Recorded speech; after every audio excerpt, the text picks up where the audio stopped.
माननीय श्री मनोज दास जी पूर्व महापौर का इस कार्यक्रम में पधारने के लिए तहे दिल से स्वागत करती हूँ। क्योंकि हमेशा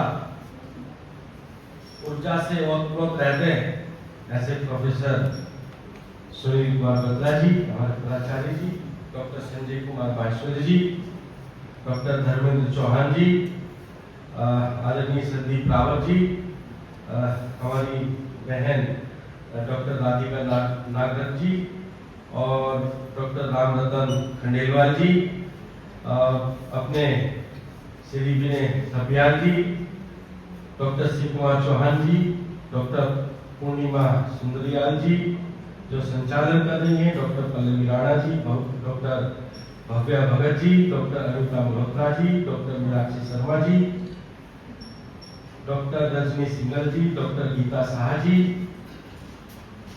जो कार्यक्रम के संयोजक हैं आदरणीय धर्म सिंह रावत जी, उपस्थित जिनका मैं नाम नहीं ले पाया, सभी सम्मानित जन और प्यारे बच्चों, इन 50 वर्षों में जब कोई ऐसी घटना घटित होती है, वैसे तो पर्चा है, इसमें देख के पढ़ना तो मुझे लगता है, लेकिन पर्चे के स्लाइड पढ़ लेगा, सीधी सीधी संवाद करते हैं। तो मैंने देखा है कि जब कभी कोई घटना होती है और घटना के बाद उसके रिएक्शन आते हैं, लेकिन आज अपने राजनीति के जो राजनीतिक शास्त्र बोला गया, राजनीति शास्त्र, तो पुरानी जो परंपराएं रही है हमारी, चाहे वो शिक्षण की रही हो या राजकाज करने की रही है, उनमें आध्यात्म ओतप्रोत रहा। आध्यात्म से ही हर शिक्षा आगे चले। तो मैं विचार करता हूँ राजनीति का, कि जो राजनीति शब्द दिया गया है तो इसका मतलब क्या है।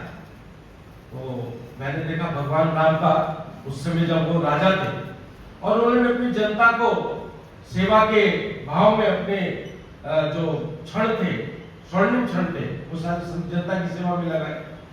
तो राजनीति का मतलब जो मेरी समझ में आता है कि राज नीति के लिए होना चाहिए, ना कि नीति राज के लिए। जब इस तरह का संजोग हम आपस में जोड़ते हैं कि नीति ही सिर्फ राज करने के लिए हो जाए, तो जनता का भला नहीं हो सकता। और यही कारण था जब आपातकाल हुआ, अधिकतर हम लोग बात करते हैं कोई भी जरूरी काम होता है इमरजेंसी भैया, तो इमरजेंसी सब खराब नहीं है, लेकिन इमरजेंसी का हेतु क्या है, आप कौन सी इमरजेंसी बता रहे। अगर एक बच्चा जिसको कल एग्जाम में जाना है, अगर वो टीचर के पास जाता है और टीचर कहता है मेरी इमरजेंसी भैया मैं नहीं मिल सकता, जबकि वो खाली बैठा है, तो वो पाप है। एक डॉक्टर अगर ऐसा ही काम करता है जब उसको मरीज की आवश्यकता है और वो कहता है इमरजेंसी, वो खराब है। लेकिन हमारी जो नीति होनी चाहिए, अगर हमने डॉक्टरी की है, हमने अध्यापन का कार्य किया है, हम राजनेता हैं, तो हमारा मेन उद्देश्य होना चाहिए सर्वहित जनहित ही सर्वहित, मेरा हित वो जनहित, ऐसी मेरी नीति होनी चाहिए। लेकिन उस समय का जो दौर रहा, और ये भी एक मैं अनुभव से कह सकता हूं कि चाहे वो कोई भी क्षेत्र क्यों ना हो जहां पर संचालन किसी एक व्यक्ति के हाथ में होता है, लेकिन एक टीम होती, जैसा डॉक्टर साहब ने कहा, ये हमारी सब टीम है, लेकिन टीम में कुछ सदस्य अपने आप को केंद्र बनाकर कि ये सत्ता मेरे इर्द गिर्द रहे, उस तरह की सलाह देते हैं। और जो क्रियान्वयन करने वाला होता है, कहीं ना कहीं वो गुमराह हो जाता है। तो ऐसी भी बहुत सारी घटनाएं होती हैं जब कोई हमारा राष्ट्राध्यक्ष किसी ऐसे षड्यंत्र का शिकार बन जाए। क्योंकि मैं जो देखता हूँ, जो अनुभव करता हूँ, चाहे वो स्थानीय सत्ता हो, चाहे वो स्टेट की सत्ता हो, या वो केंद्र की सत्ता हो, या इंटरनेशनल सत्ता हो, इन सब के पीछे कहीं ना कहीं जो सलाहकार होते हैं उनकी एक बहुत बड़ी भूमिका होती है। लेकिन जो राजा होता है वो ये कह के बच नहीं सकता कि मेरा सलाहकार खराब है, क्योंकि जिम्मेदारी उसकी है।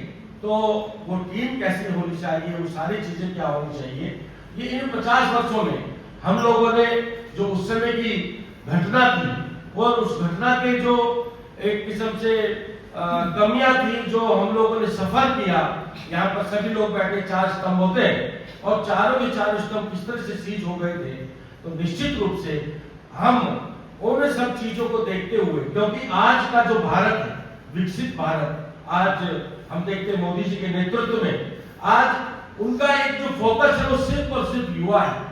और जो 2047 का भारत की बात हम करते हैं, वो 2047 के भारत की बात हम इसलिए ही करते हैं कि 2047 में हो सकता है हम हो ना हो, लेकिन हमारे युवा अगर वो उस तरह से तैयार होंगे, आज वो इस संसद की बात करते हैं, आज वर्तमान की संसद से लेकर 2047 तक की संसद में, तो वो आप लोगों में से कोई अधिकारी बना हुआ बैठा होगा संसद में, कोई उसको वहां पर एक राजनेता के रूप में हो सकता है।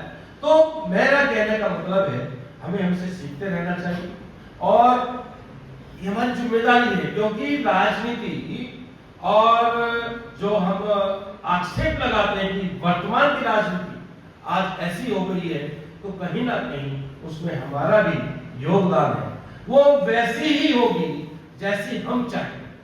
अगर हम जब एक समय आता है निर्णय करने का, जहां पर हम लोगों को निर्णय करना चाहिए, अगर उस समय हमारे से चूक हो गई, कहते हैं कि एक वोट के अंदर बड़ी पावर होती है और उस समय वोट डालने ही नहीं जाते। जब आपके हाथ में वो सत्ता थी कि आप उस सत्ता का निर्धारण कर सकते थे कि आपके देश का नेतृत्व कौन करे, आपके प्रदेश का नेतृत्व कौन करे, आपके शहर का नेतृत्व कौन करे, उस समय हम घूमने के लिए चले जाते हैं, हम उनको गाली देते वोट देने नहीं जाते। लेकिन एक ऐसा नासमझ व्यक्ति जो किसी प्रलोभन में आकर, किसी लालच में आकर, और वो उस लालच का शिकार बनके वो एक ऐसे व्यक्ति को चुनने का काम करता है जो कि 5 साल तक हम लोग सफर करते हैं। तो ये सत्ताएं सबसे पहले तो हम ही लोग निर्धारित करते हैं ना। अब हमने निर्धारित की और उसके बाद हम उनको गाली दें, तो अब ये भी हमारी समीक्षा का एक कारण होना चाहिए कि निर्णय हमारा था। तो मेरा कहना यही है, उस समय की जो आपातकाल था, उस समय लोगों ने अपने निर्णय को जांचा परखा और आने वाले समय में उन्हें अनेक निर्णय लिए। लेकिन इस तरह की चीजें हमेशा होती रहेंगी, लेकिन वो उस तरह से ना हो पाए।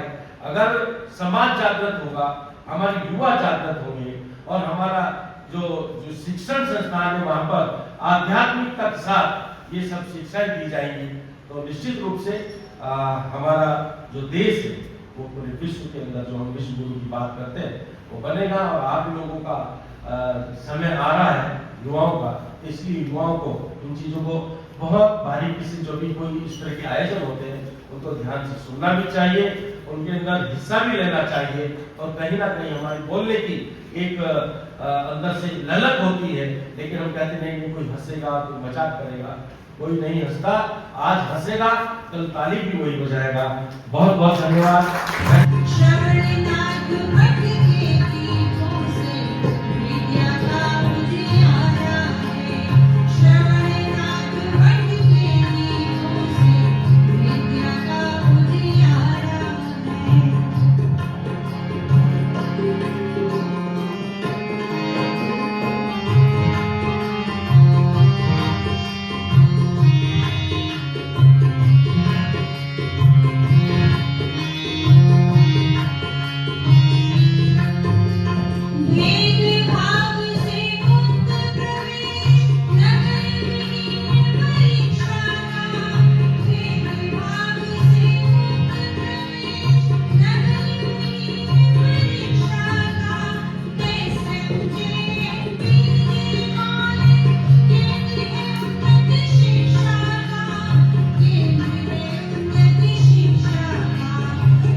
Our first auditor is Rahul Singh Karti. आज वो दिन है याद में आया जब लोकतंत्र पर अंधेरा छाया। 25 जून 1975 का दिन हुआ, 25 साल का लोकतंत्र बदनाम हुआ। आपातकाल आपातकाल आपातकाल, गूंगी गुड़िया ने यह शोर मचाया। बहुत सारे सवाल है मन में सजते, चलो उस कार में चलते। बूढ़ी औरत घर पर बैठे राह देखे अपने बेटे का। बेटे का था नसबंदी हुआ, पोते पर भी थी पाबंदी। पीछे से जोर से आवाज आई, देखा घर भी तोड़ दिया। रहा बैठा गरीब बोला, साहब हमको मार दो। सुना, कहा किसी ने गरीबी हटाओ। माफ करना, कहा किसी ने गरीब हटाओ। जेपी अटल आडवाणी जैसे नेताओं को भी कहा किसी ने बख्शा था। आपातकाल ने 2 साल में ही बदल दिया इस देश का नक्शा था। वहां दूर कुछ दोस्त खड़े थे, दुनिया को त्याग रहे अपनों से मिले थे। पुलिस जीप वहां तेजी से आई, उतरे और उन पर लाठी बरसाई। खून बहा जब सर पर लाठी पड़ी, घसीटा और ले गए अस्पताल में, भाई जेल गए। उधर एक लड़का अखबार बेच रहा, चलो एक अखबार ले आता। अरे ये क्या, देश में कुछ नहीं हुआ, ना कोई मरा ना कोई पिटा, फिर ये सब है कैसे हुआ? कहते हैं इतिहास दोहराता है, पर ये दोहराने जैसा नहीं है। विश्व के सबसे बड़े लोकतंत्र का गला घोटा था। आपातकाल और कुछ नहीं, तानाशाही का एक मुकाटा था, तानाशाही का एक मुकाटा था। A very frenetic afternoon to the respected dignitaries and my dear youth parliamentarians.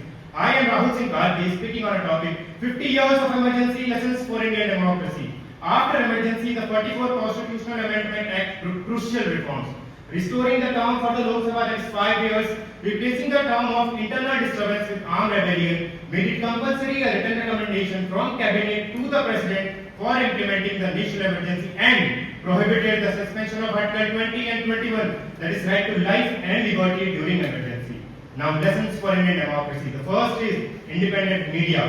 The freedom of press plays important role in democracy. L.K. Advani famously criticized media during emergency that you were asked to bend but you crawled.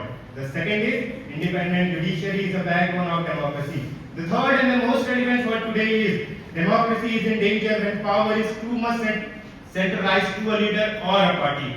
Emergency occurred because the power was centralized and the opponent was treated as rebellion. Today, India is far more confident, developed and resilient. Yet, the lessons of emergency still matters because democracy survives only because of informed, aware, vigilant and diligent citizens. Now what I concluded by the lessons of emergency. The first is India's democracy is unbreakable, no one can destroy it no matter how powerful. The second is the judiciary, constitutional rights and the fundamental can never be silenced again.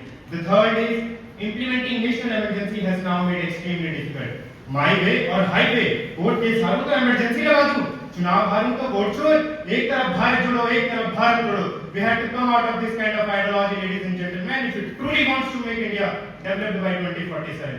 महोदय, किसी एक दिन को काला दिवस घोषित करके हम किसी व्यक्ति विशेष को आरोपी घोषित नहीं कर सकते. हमारा कर्तव्य होना चाहिए कि जहां कहीं भी हमें हिंसा या उग्र माहौल दिखे उसे रोके ताकि दोबारा देश में वैसा मंजर हमें देखने को न मिले. जय हिंद जय Bharat. The biggest threat of democracy is not autocracy, but liberty friendized. And by this, here I am referring to a liberty of a very special woman.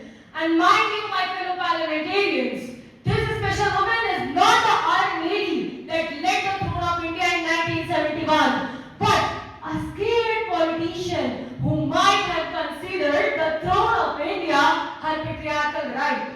The democracy of my country stands on 4 pillars: executive, legislative, judiciary, and are considered 4th pillar, media. What emergency made us see was this: liberty was shaken, executive broken, and judiciary existing nowhere because our respected Prime Minister ma'am brought the 42nd Amendment under her own control and changed the constitutional values for judiciary to override her, because what had happened? She was declared null and void. What the citizens of my country saw was the powerful becoming more powerful by trampling upon the powerless. Now, what was happening actually was Jayaprakash Narayan happening to India. Jayaprakash Narayan's voice combined with the youth of India, roaring for its rights, roaring for the promises. Emergency might have existed for 21 months, but we must thank the God for he was kind for placing that gentleman in Madam's cabinet who made her believe that somewhere there was a chance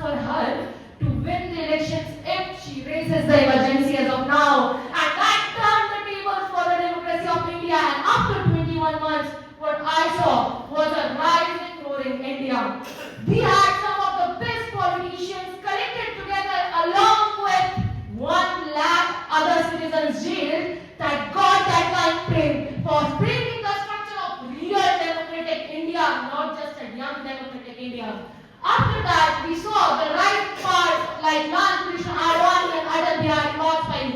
Media companies like the Indian Express and India Today expressing their thoughts freely. This is what we have structured. The 44th Amendment overrode everything that the 42nd Amendment had brought to pass. What we say today is what we see for the future of 2047. And I request all of you, remember the biggest thing that is required for 2047 to happen as a Viksit Bharat is each and every youth should understand that what actually was the meaning of Singhasan Khali Karo Ki Janta Aati Hai. What actually meant for the citizens of India when it was asked that they should be educated upon their constitution and what they make sit in the houses that frame the future of this country. Jai Hind, Jai Bharat. 50 साल 8 महीने और 16 दिन. From this day on 25th of June 1975, emergency was declared. Today, I not just stand here to talk about what has happened 50 years ago, but to wake you up, to ask each one of you, what have you learned from the emergency of 1975? Because a democracy does not collapse when the enemies attack it. It collapses when its own people stop asking questions. Emergency हमारे भारत के इतिहास की बहुत बड़ी भूल थी. आज जब बंगाल में एक 27 साल की महिला डॉक्टर की अपने ही अस्पताल में यौन उत्पीड़न से हत्या कर दी जाती है, जब त्रिपुरा से देहरादून आए 24 वर्षीय बालक जो पढ़ाई करने के लिए देहरादून आया था, उसकी नस्लीय विवाद में मौत हो जाती है. Today, when a tailor in Udaipur becomes a victim of mob justice in the name of religion, and when our children in the national capital of this country are forced to breathe air, which is equivalent to 50 cigarettes a day, and when the line between criticizing the government and becoming anti-national is intentionally blurred, my friends, we face the very crisis, we face the very emergency of the soul of our nation. Because a democracy is not something which can be superimposed from outside. But my friends, it is something which must come from inside. मैं पूछना चाहती हूँ कि आखिर क्या वजह है कि विश्व भर पर सोने की चिड़िया के नाम से जाने जाने वाले भारत में आज सबसे ज्यादा बेरोजगार हैं. मैं पूछना चाहती हूँ कि आखिर क्या वजह है कि सबसे ज्यादा टीबी के मरीज हमारे देश में हैं. मैं पूछना चाहती हूँ कि आखिर क्या वजह है कि सतत विकास प्राइवेट संगठन में हम इतना पीछे हैं कि जब हम कहते हैं कि we the people of India having solemnly resolved to constitute India, इससे अभिप्राय है कि हम भारत का निर्माण करते हैं, कि मैं भारत हूँ, कि आप भारत हो, कि हम सब भारत हैं. दोस्तों, मैं यहाँ बैठे सभी युवाओं से बोलना चाहती हूँ अंत में कि मैं मानती हूँ कि इमरजेंसी हमारे इतिहास की एक बहुत बड़ी भूल थी, पर इतिहास की भूल को भूला नहीं जाता है, इतिहास की भूल से सीखा जाता है. धन्यवाद. जय हिंद, जय Bharat. Namaste. As a child, I often used to wonder why did we even allow the colonizers to settle in our land? But the answer came long after when I grew up. That our culture, our philosophy is deeply rooted by the philosophy and the concept of Vasudhaiva Kutumbakam. The concept of common existence prolonged that is there in our culture for a very long time. That is why we allowed them to be with us, but they betrayed our trust and had turned into colonizers, silencing our own voices in our own country. But that doesn't silence there. In 1947, we had finally a sigh of relief where we had our independence and our constitution makers dreamt of a country where no Indian voice would ever be silenced in a country of their own. But that did not happen that way. At the midnight of June 25, 1975, the emergency occurred. That emergency turned out to be a grand shatter to our voice and the dream that constitution makers had sown. That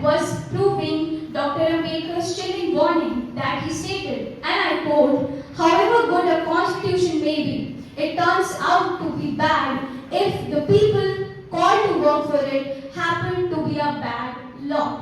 Unquote.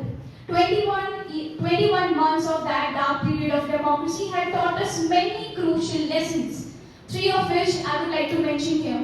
The first one of which is the constitution fragility. Our constitution are fragile. When the democracy happened, it did not happen with an armed or a military coup, but that happened with the legal procedures. When our constitution, when the authoritarianism had used the very constitution that we trusted in betraying our trust, silencing our voice in their own nation. We were not allowed to speak. And it proved us that the real power, that the power lies is not only in the policy, but in the hand of the people, the courageous people that do have the courage to be at the back. Second lesson that we have learned is absolute necessity of a free speech in the largest democracy in the world. That was silence. And the third and the most important lesson that we learned is that the real powers actually lies in the hand of the people. That in 1977 we finally saw that the people had changed the regime with the ordinary looking ballot boxes which does not have an ordinary role to play. Those were extraordinary. I would just like to rest my voice right here with the words of Franklin Roosevelt, who said that a country, the vision of the Viksit Bharat. Franklin Roosevelt had said that we cannot always prepare the youth for the future, but we can also always prepare the future for the youth. Thank you. तो मान्यवर मैं आप सभी को बताना चाहूंगा जो बीत गई सो बात गई एक हमारे महान कवि की कविताएं हैं उसी से आज मैं प्रभावशाली एक बात आपको बताना चाहूंगा बिना आपका समय गवाए मैं आज बहुत ज्यादा इतिहास में नहीं जाऊंगा लेकिन आज मैं आपको ये जरूर बताऊंगा कि हमारे संविधान की नींव आखिर रखा कौन था जिसको हम लोग केसरी बोलते हैं हमारे लाल जो बाल गंगाधर तिलक ने उन्होंने सन 1988 में पहली बार संविधान के बारे में सोचा और यही श्रृंखला हमारी स्वराज पार्टी से लेकर भारतीय नेशनल कांग्रेस ने श्रृंखला में हमारे पूर्व प्रधानमंत्री जवाहरलाल नेहरू के नेतृत्व में 38, 40 और 42 के कार्य में उन्होंने हमारे संविधान का जो एक बीज रखा और हमारे संविधान पहले लोग संविधान बनाने की बात करते थे लेकिन फिर एक दौर आया संविधान सभा बनाने की बात जब हमारी संविधान सभा बनाई गई तो हमारे डॉक्टर भीमराव अंबेडकर जी ने जो हमारे ड्राफ्टिंग कमेटी के चेयरमैन थे उन्होंने पूरे विश्व के संविधानों का एक बार बहुत तसल्ली से टटोला और न सिर्फ टटोला बल्कि इस प्रकार से हमारे संविधान का डिजाइन किया कि आज हमारा संविधान ना ही रिजिड है ना ही फ्लेक्सिबल इसका ये मतलब है कि जब भी कोई चाहता उसमें छेड़छाड़ करके कुछ नया ला सकता था लेकिन एक वक्त आया जब हम देश आजाद हुआ और आजादी के बाद सरकारें बनी लेकिन फिर एक दौर आया जब हमारे देश में एक संध्या के समय रेडियो से ऐलान हुआ कि इमरजेंसी लग गई और मान्यवर मैं बता दूं वो सिर्फ केवल आर्थिक नुकसान नहीं था हमारे भारत का बल्कि एक complete destroyment of media and everything in one word I would like to say is that day we realized that our constitution though it is rigid and flexible but we have to set certain constraints so that no one can just for their own fulfillment they can audit it or omit it तो हमारे संविधान का 44th constitutional amendment आया था जो कि ये सारी बातों को एक आज कोई भी अब उस तरह का कदम नहीं उठा सकता जैसा उठाया गया था ये हो गई हमारी इतिहास की बात मैं समय की मान में जो भी है मैं इसका कीमत समझता हूं बट आज मैं एक बात आपसे कहूंगा बिना इतिहास में ज्यादा गए हुए जो बीत गई सो बात है मान्यवर जो हमारी संविधान का जो समय था वो उस दौर का समय था कि जब हमने ये सारी बातों पे डिस्कशन कर लिया बट आज का वो डेट है जब हम लोग बात करेंगे हमारी संविधान के पास क्या नहीं है right to equality right of freedom of speech right to education everything is there but my dear friend today we must not debate on the topic what happened that day we must discuss debate what we are having whether we can fulfil it or not so my dear friend the most important thing irrespective of whether whatever my country is there or not Have you ever wondered how it feels to be free, to live in an environment where you are free, where you have right to speak, to stand against the wrong? You would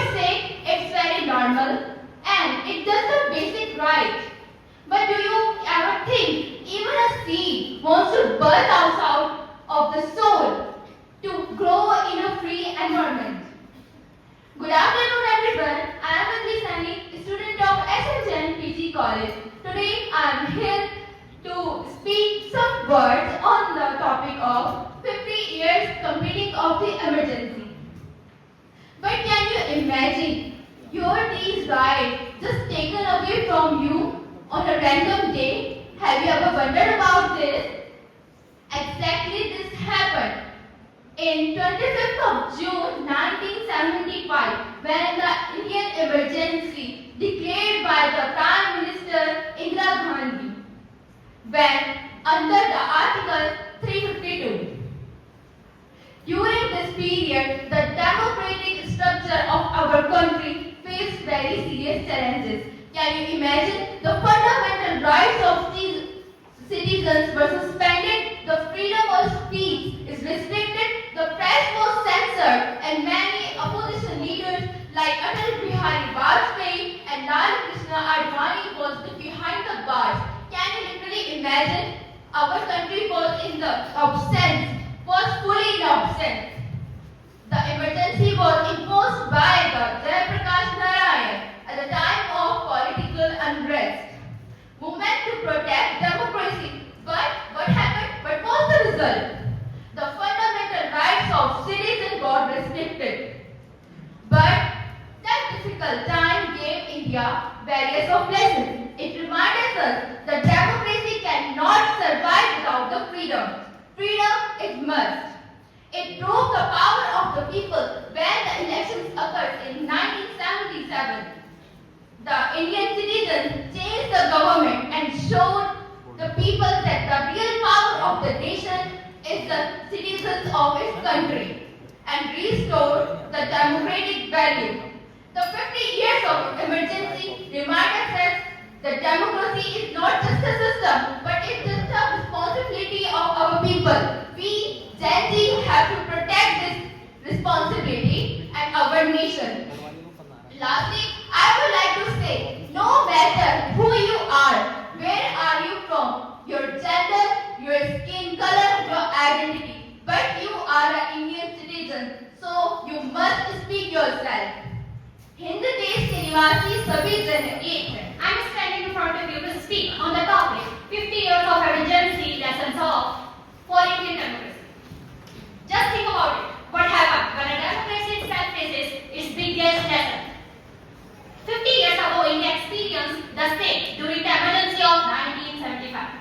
My dear friends, emergency in a simple word, it's a kind of situation where the central government takes control of every aspect of the country for a certain period of time. Same happened on the night of 25 June 1975, when the whole India is restricted or opposed, I would say. A state of emergency was declared on the ground of internal disturbance and using the article number of 352 by the Honorable President of that time, Fakhruddin Ali Ahmed. During this period, many fundamental rights were oppressed, suspended, political opposition leaders were put in jails, press freedoms were opposed, and the power of government expanded rapidly. For about 21 months, the Indian experienced a period where the democratic institutions were tested in a way they had never been before. Democracy survived only when the institutions remained fair, independent, and the citizen actively aware of their rights. The emergency 1975 teaches a lot of lessons for the Indian democracy. The biggest one lesson is the importance of protecting the fundamental rights. That rights written on paper must be protected in practice by strong institution and aware public. Another lesson is the role of free and a press. A role of free and a role of press and a free media. As we know, the free press is often known as the fourth pillar of democracy. Even after the 15 years, the emergency continued to serve a reminder that democracy must never be taken for granted. Just think about a country who proudly adopted the democracy as a form of government after the independence. This event was literally a shock for the country. For the young people like us, the lesson is clear. We must understand our constitution, respect democratic values, and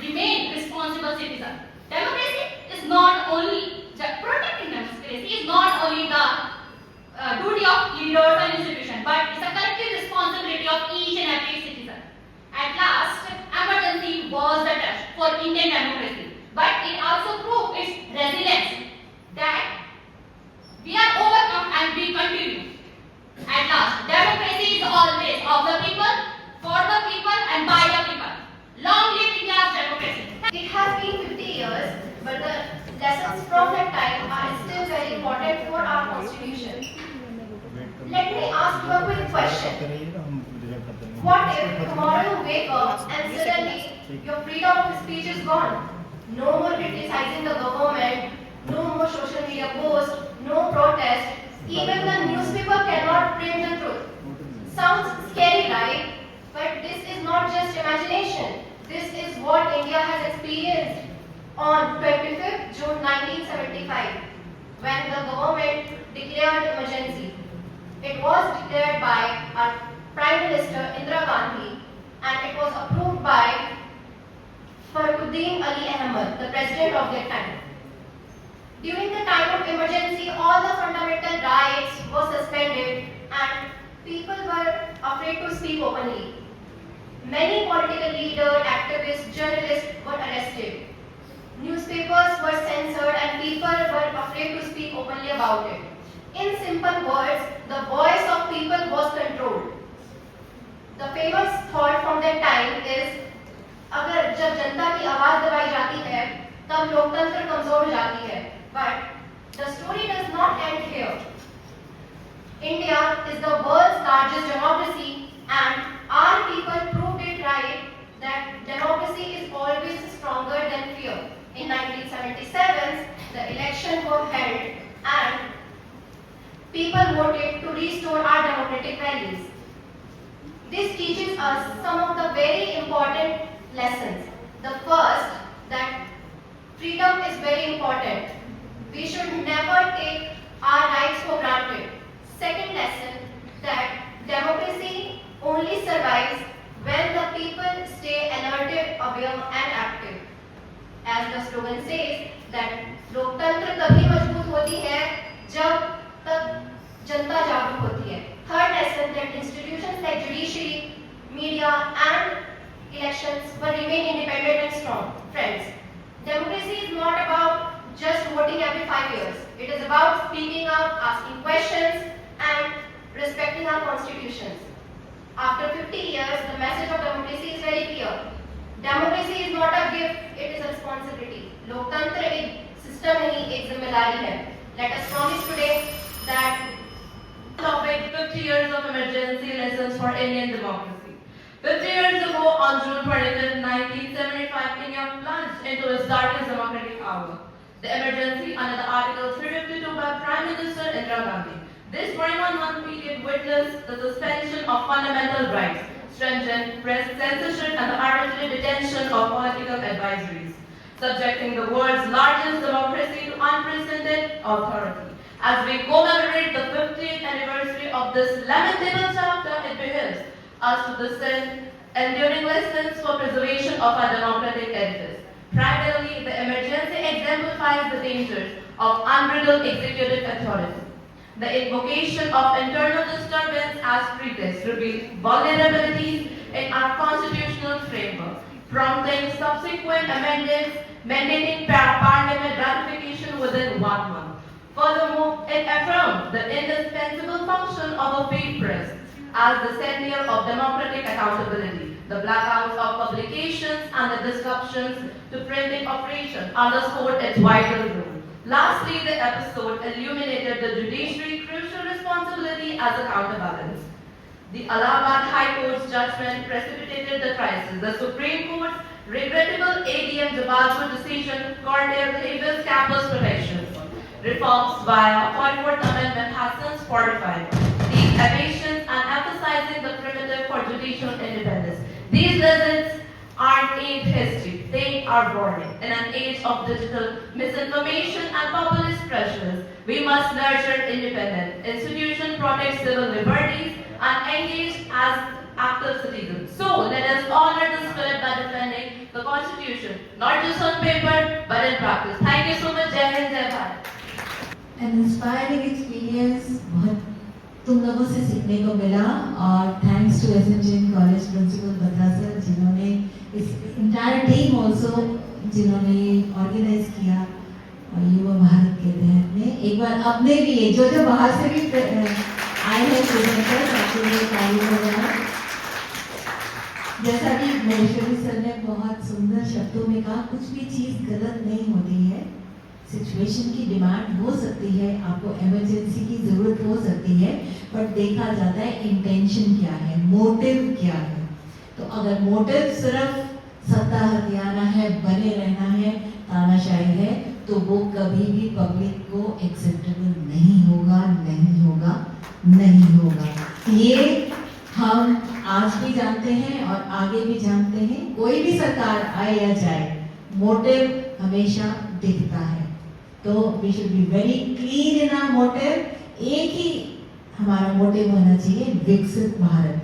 आप लोगों ने भी जो points अपने रखे, मैं सिर्फ being a jury member थोड़ा सा सजेस्ट करना चाहूँगी कि एक तो बच्चों, आप लोगों ने इतना अच्छा प्रिपेयर किया, हम मानते हैं और बात पूरी कहना चाह रहे हैं, पर अगर वेरी हो गई ना, तो उस सेंटेंस को वहीं चेक कर दो, बंद कर दो, क्योंकि आपकी नेगेटिव मार्किंग शुरू होगी उसके बाद। भलेगा आपने इतना अच्छा पॉइंट दिया, हम बाध्य हैं आपको उसमें माइनस करने के लिए। तो प्लीज टाइम को एक्सीड मत करो, मत करो, है ना। अपना सेंटेंस ही बस जैसे ही पहली बेट बच गई, तो इसका मतलब है आपको अपना सेंटेंस कंप्लीट कर देना है। थॉट नहीं भी कंप्लीट हुआ, कोई बात नहीं, नेगेटिव में तो मत जाओ। पहले वाले जो आपका हमने सुना है उसमें मार्क्स हम दे चुके हैं, है ना। तो thank you so very much. और मेरे ख्याल से जो बच्चे थोड़ा पढ़ के बोल रहे थे, उनको टाइम कम मिला है शायद, है ना, क्योंकि बाकियों में भी वैसे प्रिपरेशन थी तो उसकी भी थोड़ी सी नेगेटिव हो जाती है। बट आप लोगों ने बहुत अच्छा बोला, व्यूज सबके, कंटेंट बहुत बहुत अच्छा था। इसके लिए मैं सभी अभिभावकों को, सभी स्टूडेंट्स को बधाई देना चाहती हूँ। Keep it up, you are the future India. और मुझे खुशी है कि कम से कम तुम लोग तो जागे, बाकी बच्चे तो अभी सोच भी नहीं पाए हैं कि हमें पार्टिसिपेट करना है। तुम जागरूक थे, तुम्हें पता चला ये होने जा रही है संसद, है ना, यूथ पार्लियामेंट, और इसमें पार्टिसिपेट किया। बहुत बहुत बढ़िया, थैंक यू सो मच। जब इमरजेंसी लगी तो मैं लगभग 9 साल का था, और 9 साल में बहुत सारी यादें अभी भी हमें सामने नजर आती हैं। इमरजेंसी का उसका मतलब था भय का माहौल, और वास्तव में लोकतंत्र को जितनी बुरी तरीके से जून 75 में कुचला गया और उसके बाद तक चलता रहा, जब तक 77 में इलेक्शन नहीं हुए, तब तक वो इमरजेंसी का डर उस समय भय बन कर जी रहा था। और बाद में जिसने उस भय को जिया, जो जेलों में गए, लगातार गिरफ्तार हुए, बंद हुए, वो भी बहुत परेशान थे। आपकी हवा, पानी, ये दिल की धड़कन, आंखों की शरारतें, ये सब बंद हो जाए, ये सब कैद कर ले। कोई भी आएगा तानाशाह और इन सब चीजों को कैद कर देगा, बोले सब खत्म, संविधान में ऐसा कोई प्रावधान नहीं है, चुपचाप बैठो। मैं हूं, आपने चाहा कर देखो मैं हूं ना, तो तानाशाह का भी काम होता है, बस मैं हूं ना, तो जो मैं हूं वो मैं हूं। मेरे शब्द, मेरी बातें, होता है आपका लेजिस्लेटिव तो मेरे शब्द है, मेरा कानून है, पहले राजा होता था। एग्जीक्यूटिव, मैं जो आदेश दूंगा उसका पालन करोगे। जिन्होंने यहाँ पर प्रतिभाग किया और आपातकाल के 50 वर्ष भारतीय लोकतंत्र के लिए नई सीख, इस पर अपने, अब आप बोल सकते हैं, क्योंकि बच्चे बोल चुके हैं। Yes. And we would like to listen to you, sir. आप बोल रहे थे की नई सीख, इस पर अपने विचारों को प्रकट किया। वैसे जो बात मैं कहना चाह रहा था वो डॉक्टर राधिका नागरथ जी जो हमारे बीच में यहाँ उपस्थित हुई, उन्होंने बहुत सहजता के साथ उस बात को आपके सामने रख दिया, क्योंकि आपको ये देखना है जब आप प्रतिभा कर रहे हैं और 3 मिनट की बात कही गई है, तो आप पहले से ही ये मान करके चलिए कि 3 मिनट नहीं, मेरे को 2.25 मिनट में इसको कंक्लूड करना है, ठीक? क्योंकि अभी ये टाइम आपको हो सकता है कि कुछ कम मिला हो, और जल्दी से जो है आपने इसको तैयार किया है, प्रिपेयर किया है। कुछ बच्चे जो हैं, जो कुछ प्रतिभागी थे, उन्होंने जो है उसको देख रहे थे, पढ़ रहे थे, तो वो नहीं। डिबेट का मतलब डिबेट से है, किस तरह से आपने प्रतिभाग करना है वो आप पहले से तैयार करके आइए और फिर उसके बाद में जो है उसको अपने जो व्यूज हैं उन व्यूज को रखिएगा, ठीक है। पॉइंट्स हो सकते हैं आपके कुछ, ठीक है ना, उन पॉइंट्स को आप एक्सप्लेन कर सकते हैं, बता सकते हैं, अच्छे से बता सकते हैं। और मेन जो है आपको उस थीम में घुसना है, जो थीम है उस थीम के अंदर जाना है, क्योंकि आपातकाल के 50 वर्ष क्या हुआ सब जान रहे हैं, सब पहचान रहे हैं, लेकिन आगे भारतीय लोकतंत्र के लिए नई सीख क्या है, क्या सीख है, क्या लेसन हम लर्न कर रहे हैं, क्या फर्दर फ्यूचर में फिर दोबारा से तो ये नहीं होगा। और मोटिव क्या है, इंटेंशन क्या है। अभी जैसे ईरान पर हमला हो रहा है, ठीक है ना, इजराइल भी कर रहा है, ट्रम्प साहब भी, अमेरिका भी हमला कर रहा है, तो स्थितियां जो है विकट हो रही हैं। और जो सराउंडिंग कंट्रीज हैं उन सराउंडिंग कंट्रीज में भी स्थितियां विकट हो रही हैं। आपने देखा होगा कि हमारे देश में भी गैस की किल्लत हो गई है, कुछ समय और लगेगा तो मेरे को लगता है कि पेट्रोल डीजल में भी प्रॉब्लम आने लगेगी। और जब इन सब में प्रॉब्लम होगी तो जो हमारे खाद्यान्न हैं तो उनकी भी किल्लत होने लगेगी, क्योंकि मूवमेंट जो है वो क्या होगा, वो खत्म हो जाएगा, कम हो जाएगा। तो इस कारण से मान लेते आपको कोई चीज खानी है, जब नहीं आ रहा है कहीं से, जब गाड़ियां चली नहीं रही हैं, लॉजिस्टिक हो ही नहीं रहा है, तो प्रॉब्लम आएगी। तो ऐसे समय में सरकार इस बात को पुनः सोच सकती है कि देश में इमरजेंसी लगाई जाए। मैं आपको बता रहा हूं, ये पुनः सोच सकती है, लेकिन सरकार का जो मोटिव होगा वो पॉजिटिव होगा। वो आपको आज की डेट में जिस चीज की उपलब्धता नहीं हो रही है उस चीज की काला बाजारी को रोकने के लिए करेगी, उस चीज को आपको उपलब्ध कराने के लिए करेगी। तो इसका मोटिव क्या हुआ, वो अच्छा हुआ। और जैसा कि बताया कि मोटिव क्या है कि आपको सत्ता में बने रहना है, आपको छोड़ना नहीं है। अरे आप सत्ता को कैसे नहीं छोड़ोगी, जनता है 2 साल में ही निकाल करके बाहर कर दिया आपको। और तब उस समय जनता पार्टी की जो सरकार थी, सरकार बनी थी। कैसे बनी थी, जबकि सब लीडर, जितने भी लीडर थे अपोजिशन में जितने थे, उस सारे के सारे अंदर थे, सब अंदर थे। और कईयों ने तो आपने देखा होगा कि इलेक्शन भी जेल से लड़ा था और तब भी जीत गए, ना कोई प्रचार हुआ। ये प्रचार जनता का प्रचार था, ये विरोध जनता का था कि आपने आपातकाल क्यों लागू किया, क्यों लागू किया, ये जनता का विरोध था। तो इसीलिए मैं पुनः ये कहना चाहता हूं। और बच्चे अब जो है, इन्हीं में से कुछ बच्चे जो हैं आगे जाएंगे, जो हमारे हरिद्वार डिस्ट्रिक्ट को रिप्रेजेंट करेंगे स्टेट में। तो मैंने जो सुझाव दिए, मैडम राधिका नागरथ ने जो सुझाव दिए, उन सुझावों को आप अच्छे से सुन लीजिए। और यहाँ पर जो आपने बात बोला है वो वहां नहीं बोला जाएगा, वो बिल्कुल डिफरेंट होगा। फिर दोबारा दूसरी तरह से आपको तैयारी करनी है, तो आज ही से ही तैयारी करना शुरू कर दीजिएगा। बहुत बच्चों ने बहुत अच्छा बोला, मेरे को अच्छा लगा, आनंद लगा। लेकिन यहाँ पर जैसे आप आते हैं तो अपना इंट्रोडक्शन देते हैं, इंट्रोडक्शन में भी आधा मिनट आपका निकल जाता है, ठीक है ना। तो इसलिए स्ट्रेट फॉरवर्ड, वो आधा मिनट भी क्यों खराब कर रहे हैं आप, ठीक है ना। आप सीधे केवल एक लाइन बोल सकते हैं, सम्मानित मंच, सम्मानित सदन, बस हो गया। इतने के बाद आप अपनी बात शुरू कर सकते हैं, क्योंकि आपके पास ये टाइम रिस्ट्रिक्शंस है। और ये टाइम रिस्ट्रिक्शन भी एक इमरजेंसी है, ये भी एक इमरजेंसी है। यू हैव फॉर ये भी इमरजेंसी है, लेकिन ये पॉजिटिव इमरजेंसी है, ताकि आप उस 3 मिनट में उस चीज को कह दें, उस चीज को बता दें। और जैसा कि आगे भी आपको पता रहेगा कि ये तो ऐसे ही रहेगा। विकसित भारत, युवा संसद, तो तो विकसित भारत की भी एक तस्वीर छोटी सी आधा मिनट की इसमें इंक्लूड होनी चाहिए।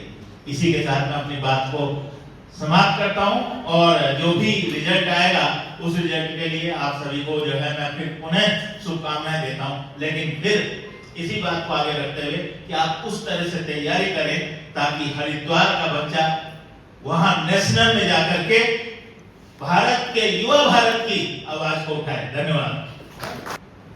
5वें स्थान पर जो बच्चा आया है उसका नाम यहाँ पर ले रहा हूं और जिसका नाम मैं यहाँ पर ले रहा हूं वो बच्चे एक एक करके मंच पर आएंगे। ठीक है, वो अभी सब देंगे। अभी पहले यहाँ हम उनको बुला रहे हैं। तो कौन होगा 5वें नंबर पे? मेरा हाथ खड़ा कर लो। कोई नहीं जाना चाहता। देखो 5वें नंबर पे नहीं जाना चाहता, लेकिन है सुधार करना पड़ेगा 5वें से पहले तक पहुंचने के लिए। तो 5वें नंबर पर जो बच्चा आया है वो है साक्षी राणा।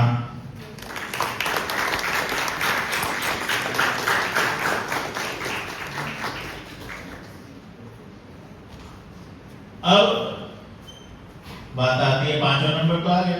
अब एक और काम कर लेते हैं। अब चौथे नंबर पे जो बच्चा है जिसको कि जजेज ने यहाँ पहुंचाया है पंच प्यारे के रूप में, वो है मोहन श्याम वशिष्ठ।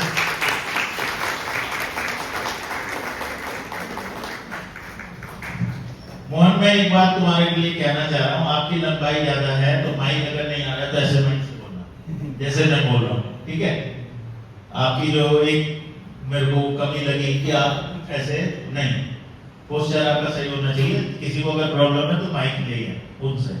ठीक है, तो ये चौथे नंबर पे एक बार ताली बजा दीजिए।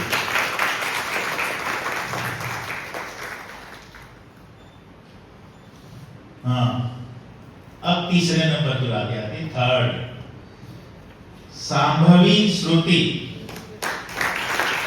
Third,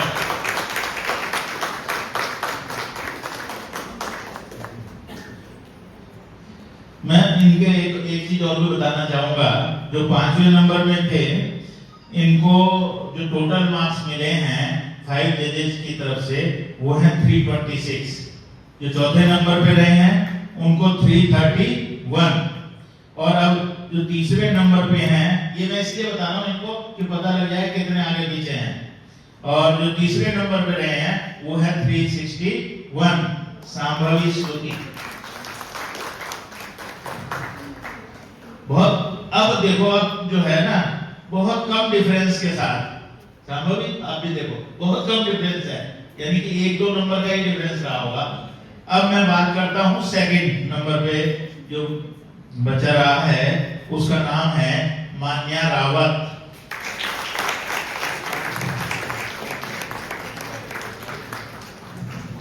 she secured 364 marks, 364।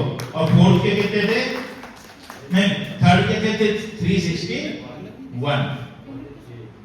तो इतना ही डिफरेंस रहा है आपके बीच में और सेकंड के बीच में। ठीक है, अब फर्स्ट के बीच में कितना डिफरेंस रहा है वो मैं बताता हूं। अब जिसको फर्स्ट मिला है वो है राहुल सिंह कार्की। बहुत बढ़िया, बहुत बधाई। जब आप बोल रहे थे तो मेरे को लग रहा था कि आप ही फर्स्ट रहोगे, लेकिन डिफरेंस, फिर डिफरेंस 364 सेकंड को और 366 फर्स्ट को। तो ये डिफरेंस है। क्योंकि मैं कॉमर्स का स्टूडेंट हूं तो इसलिए एनालिसिस भी साथ साथ कर दिया कि आपको पता लग जाए कि आप कितना जो है कितने पीछे चल रहे हैं या कितने वोट आपको और आगे मिल जाते, आप बढ़ा लेते अपने स्कोर को। तो ये